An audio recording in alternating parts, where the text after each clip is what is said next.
সরাসরি সাপের বিষ যারা দেখেননি তারা দেখতে পারেন যে এই হচ্ছে সাপের বিষ, একেবারে তরল নারকেল তেলের মতো এই বিষ। এই বিষগুলো প্রয়োগ করে থাকে সাপ, এবং এই বিষে মানুষের মুহূর্তের মধ্যেই মৃত্যু হয়। আমরা সেই সাপের বিষ দেখছি, মালেক ফকির আমাদেরকে সেই সাপের বিষ বের করে দেখাচ্ছেন। অনেকখানি বিষ আমরা দেখতে পাচ্ছি এখানে, সাবানের মতো।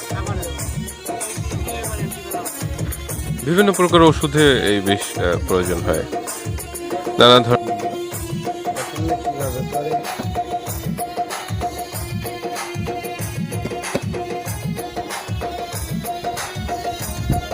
একটু বড় হয়েছে না,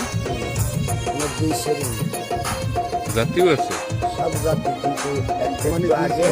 মালেক ফকিরের ছোট মেয়ে, আপনি আপনার বাবা সাপ ধরে রেগুলার? আমরা ছোটবেলা থেকে দেখতে দেখতে আমাদের অভ্যাস হয়ে গেছে। জি জি না। হ্যাঁ,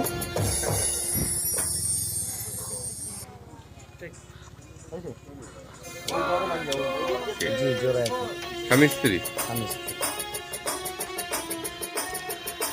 দর্শক, আজকে আপনাদেরকে সাপ দেখাবো, সাপের বাচ্চা দেখাবো, সাপের মা দেখাবো। আমার সামনে এই যে বাচ্চাগুলো দেখছেন, এখানে 42টি বাচ্চা আছে। এই 42টি বাচ্চার মাও আছে বাক্সের মধ্যে। সুন্দরভাবে যদি লোকালয় ছেড়ে দিতে চান, অবশ্যই এই দুই ফকিরের সাথে যোগাযোগ করতে পারেন। আমরা দেখতে পাচ্ছি ইতিমধ্যে কিন্তু একটি সাপ খুব রেগে গেছে, হয়তো তার মুখ থেকে বিষ বের করেছে, সেজন্য সাপটি খুব রেগে গিয়েছেন ফকিরের সাথে। এখন কিন্তু দেখতে পাচ্ছি পুরোই একেবারে এত খ্যাপা খেতে গিয়েছে সাপটি যে সাপুরেকে ফনা তুলে ছোবল দেওয়ার চেষ্টা করছে, কিছুতেই কিন্তু বসে আসছে না। এখন এই যে বাক্সগুলো দেখছেন, এই বাক্সের মধ্যে সাপগুলো রাখা আছে। আমরা আপনাদেরকে এই সাপ এবং সাপের বাচ্চা এগুলো সব দেখাবো, এবং এগুলো যারা ধরেছে তাদেরকেও দেখাবো তাদের কথা। এখন সরাসরি আমরা একটা সাপের মুখ থেকে কিছু বিষ বের করে আপনাদেরকে দেখাবো। অনেকে বলে সাপের বিষটা কালো, কিন্তু বাবা না, সাপের বিষটা হলো নারিকেল তৈলের মতো সাদা ঠাসি। একটু লক্ষ্য রাখেন এই কলা পাতাটার দিক, ওই যে 2 ফোঁটা পড়লো। এখন একটা লোকের শরীরে একটু রক্ত বের করে ওখান থেকে একটু ডলা দিলে লোকটা বিষে জর্জরিত হয়ে যাবে। কিন্তু এই সাপের বিষটা যদি কোনো মানুষ ডাইরেক্ট খায়, কোনো ক্ষতি হবে না। ভিতরে যদি কোনো ঘা থাকে, ওই লোকটা সাথে সাথে অ্যাক্সিডেন্ট করবে। এই যে দেখেন, সাবানের ফেনার মতো হয়ে যাবে বলেছিলাম বাবা পূর্বে। লক্ষ্য রাখেন 2 ফোঁটা বিষ আমরা আপনাদেরকে দেখাইলাম। এখন আপনারা দেখবেন এই সাপের কিছুগুলা বাচ্চা, 42টা বাচ্চা এবং একটা ডিম সাপে। এক বাড়ি থেকে ধরেছিলাম বাবা, চলাবাঙ্গা মাদারতলি। এখন এই সাপগুলো আপনাদেরকে দেখাবো, একটু বালতির ভিতরে ছেড়ে। এটা একটু মোড় দেন ভাই, নাই জোরে জোরে দেন, আস্তে ভাঙ্গে না।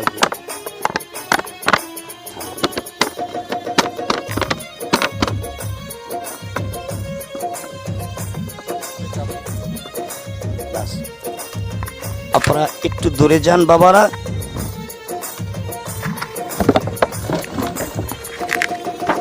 এই যে সাপের বাচ্চাগুলা দেখেন, এই বাচ্চাগুলা এখানে 42টা বাচ্চা আছে, একটা ডিম। এটার সাথে একটা বুড়োতা পেয়েছিলাম 4.5 হাত লম্বা কালিজাই।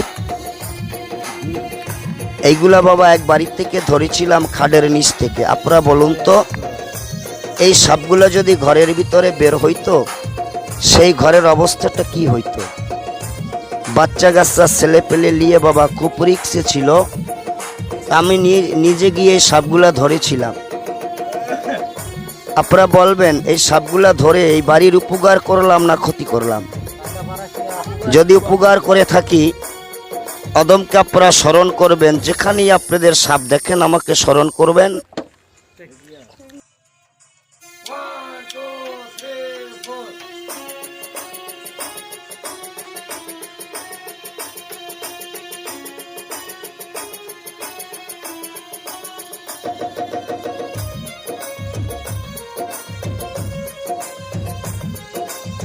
ছিলাম 19টা বাচ্চা সহকারে প্রথম ওইটা পেয়েছিলাম কালিজাই। তারপরে পেয়েছিলাম আমি 23টা ডিম, 22টা ডিম ফোটাইলো, একটা ডিম এখন পর্যন্ত ফোটায় নাই আমার। এই যে দেখেন বাবু, পাশে যাও, এই যে সাপটা দেখেন, এই সাপটা বাচ্চাগুলা বাড়ির থেকে ধরে নিয়ে আসলাম বাবা।